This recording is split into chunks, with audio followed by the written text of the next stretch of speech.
pass. Emergency clause carries. House has before it House Bill 1484, which has been read. Mr. Chief Clerk. Mr. Speaker, House Bill 1084 was introduced by Representatives Rick C. Becker, Ruby, Baining, and Kay Koppelman, and Senators Armstrong and Campbell. House Bill 1084 is a bill for an act to create and enact a new section to Chapter 39-07 of the North Dakota Century Code relating to requiring reasonable suspicion for certain traffic stops. Mr. Speaker, your Judiciary Committee recommends do not pass on House Bill 1084 by a vote of 8 yeas, 4 nays, and 1 absent not voting. Mr. Speaker. Representative Larson. Thank you, Mr. Speaker. And members of the Assembly, the Judiciary Committee recommends a do not pass on House Bill 1084. This bill's purpose is related to illegal search and seizure. It prevents law enforcement from stopping vehicles for any reason other than reasonable suspicion that there is a violation. Mr. Speaker, may I continue? You may continue. The Highway Patrol opposed this bill, as did the Motor Carriers Safety Administration, DOT, Game and Fish, police, and a parent and grandparent who lost 4 members of his family due to a drunk driver. The Highway Patrol said the bill would prevent Amber Alerts, where they would stop a vehicle based only on a description of someone who had just kidnapped a child. Law enforcement would not be able to set up temporary roadblocks in an attempt to apprehend dangerous criminal suspects. Several amendments were discussed to try to make the bill more amenable to more people. The Highway Patrol also wanted an exemption so that they could check vehicles for inspections and safety checkpoints for commercial vehicles. North Dakota Highway Patrol could be found non-compliant with federal motor carriers regulations and lose funding for their MIXAP program, resulting in a loss of funding of 14 full-time MIXAP employees, $2.4 million in federal funding for MIXAP and Border Patrol enforcement grants. Motor carriers wanted routine inspections for size and weight.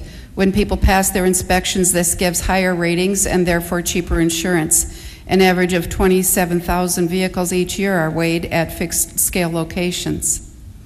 This bill also takes away a tool to deter, prevent, and take drunk drivers off the road. Out of the 12 sobriety checkpoints, 3 arrests were made for DUI. And these are where these DUI checkpoints are advertised and people know where they're going to be, and still 3 were arrested.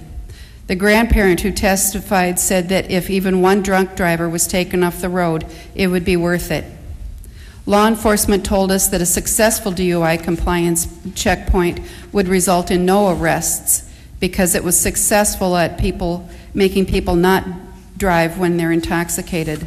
Last year alone, 44 people were involved in alcohol-related fatality crashes that had a BAC over the legal limit of .08. It was mentioned that other methods of deterring drunk drivers may be more effective, but we were asked by many to let this one continue to be used as an additional tool. Law enforcement said that they get many people that thank them for working to keep their roads safe as they safely pass through the checkpoint. Mr. Speaker, your Judiciary Committee recommends a do not pass on a vote of 8-4 and asks the Assembly to concur. Representative Rick Becker.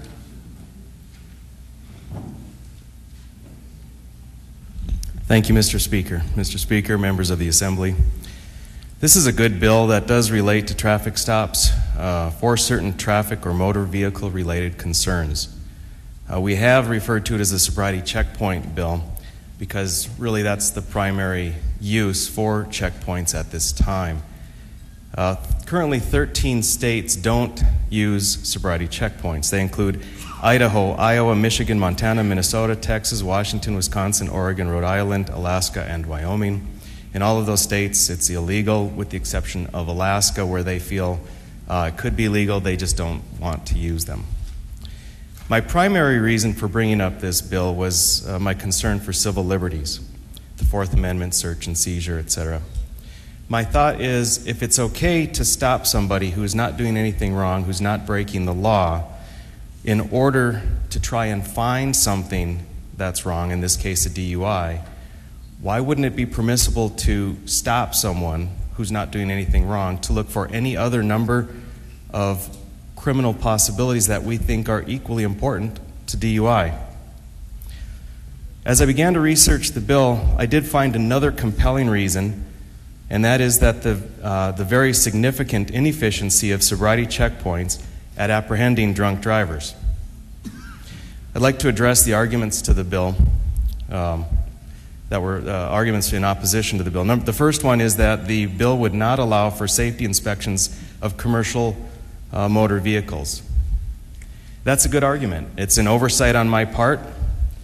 I did submit an amendment, .01001, which inserted, quote, "This section does not apply to inspections and safety checkpoints for commercial motor vehicles," end quote, period. The committee apparently decided not to adopt the amendment. I think that the amendment is required for this bill to be a sound bill. I think that safety checks, inspections, and so forth are critically important. It's a bill that, or excuse me, it's an amendment that can easily be added, and I believe would immediately be added if this bill were sent across the hall. The second argument against the bill is that it would not allow for checkpoints or roadblocks in the event of kidnapping, murder, escaped convict, Amber Alert, etc. This is an erroneous argument. I don't know why it's still being brought up when it's clearly not the case. If you'll see in the bill on lines 4, 8, and 9, it only refers to Century Code Chapter 39. This is the chapter that is specifically for motor vehicles, in other words, traffic-related concerns. Chapter 12.1 refers to the criminal code, which is not included in this bill. I confirmed with Legislative Counsel that my interpretation that stops for all of these other concerns, murder, Amber Alert, kidnapping, would not be impeded in any way, and they did indeed confirm those are dealt with in 12.1. This bill, if passed, would not impede those stops. The third argument is that law enforcement would lose a valuable tool in deterrence of driving while intoxicated. My question is, as compared to what?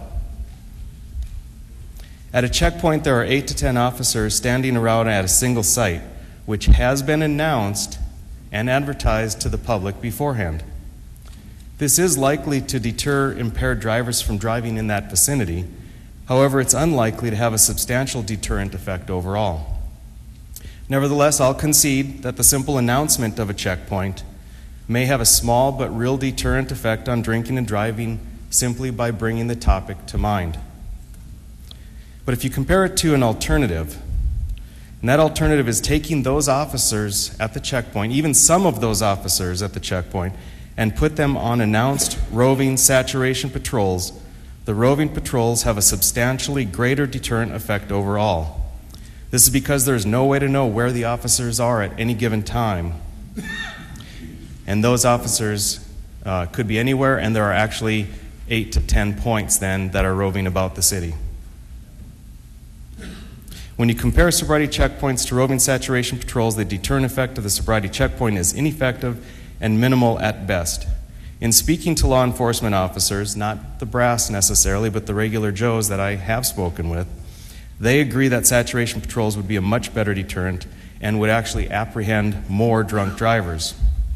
This general sense of the ineffectiveness of sobriety checkpoints and apprehension is confirmed by a study which revealed that 62% of the people that were at or above a blood alcohol content of 0.08% passed through a sobriety checkpoint undetected. Further, the FBI, in an official law enforcement bulletin, stated, quote, "A dedicated saturation patrol is the most effective method of apprehending offenders," end quote. They go on, quote, "It is proven that saturation efforts will bring more DUI arrests than sobriety checkpoints," end quote. I now would like to address the more delicate concern brought before the committee, and that is the tragic and extraordinarily emotional concerns brought by family members of people killed by drunk drivers. Their concerns were brought to the committee to ask for a do not pass on the bill for fear that it would put more drunk drivers on the road, thereby risking the lives of more innocent people.